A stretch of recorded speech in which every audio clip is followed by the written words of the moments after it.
Anong ganap sa mundo ng showbiz? Ipinagmamalaki ng aktor at politikong si Richard Gomez ang anak nila ng misis na si Lucy Torres Gomez na si Juliana Gomez, ang only child nila, matapos itong magtapos ng cum laude sa University of the Philippines Diliman para sa degree program na Public Administration.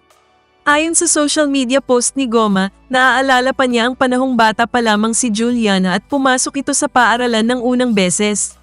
Ngayon, hindi raw makapaniwala ang aktor na may graduate na siya sa college. I vividly remember your first day in school as a young child. I drove you to your school near the house. You were in a white shirt and jeans and rubber shoes. Look at you now, all grown up and a college graduate in public administration at the UP Diliman and a cum laude. Congratulations, Day. Mom and I are so proud of you. Mom was in tears going up the stage. My eyes were in tears too when I went back to my seat as things sunk into my head and realized how time flies so fast. Go on and make things better and beautiful. Ayon sa post ni Goma. Samantala, nag-post naman si Juliana ng appreciation post sa kanyang alma mater.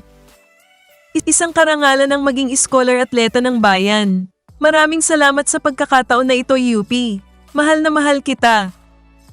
Nag-reply naman dito ang kanyang inang si Lucy. The sight of you last night, all grown up and graduating from UP, made me all weepy. I love you and am endlessly and wonderfully proud of you, my little love. You have worked so hard, but also so quietly.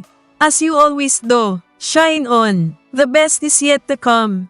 Tugon naman dito ni Juliana. I love you, ma. Thank you a million times over.